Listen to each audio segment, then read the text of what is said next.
The Norse pseudo-god Loki, who is by turns the friend and the enemy of the other gods, had three fearfully hideous and strong children with the giantess Angerboda.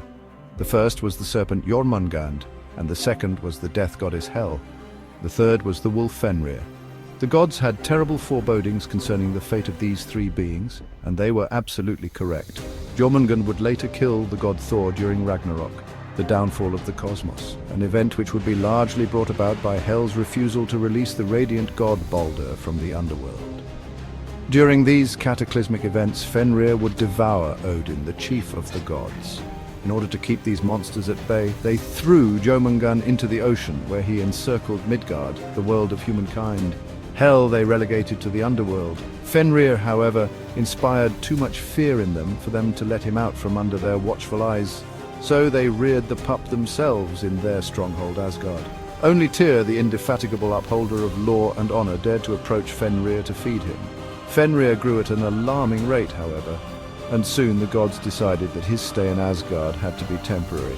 Knowing well how much devastation he would cause if he were allowed to roam free, the gods attempted to bind him with various chains. They were able to gain the wolf's consent by telling him that these fetters were tests of his strength, and clapping and cheering when, with each new chain they presented him, he broke free. At last, the gods sent a messenger down to Svartalfheim, the realm of the dwarves. The dwarves, being the most skilled craftspeople in the cosmos, were able to forge a chain whose strength couldn't be equaled. It was wrought from the sound of a cat's footsteps, the beard of a woman, the roots of mountains, the breath of a fish, and the spittle of a bird. In other words, things which don't exist, and against which it's therefore futile to struggle. Gleipnir, open, was its name.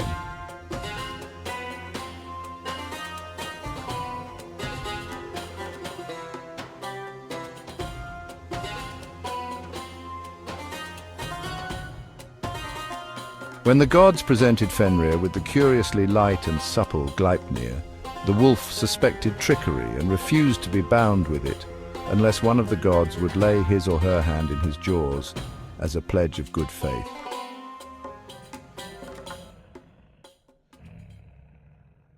None of the gods agreed, knowing that this would mean the loss of a hand and the breaking of an oath. At last, the brave Tyr, for the good of all life, volunteered to fulfill the wolf's demand.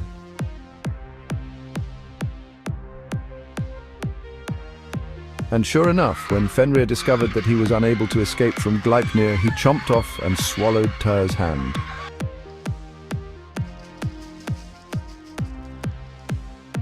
The fettered beast was then transported to some suitably lonely and desolate place. The chain was tied to a boulder and a sword was placed in the wolf's jaws to hold them open.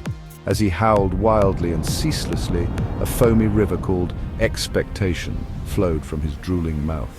And there in that sordid state he remained until Ragnarok.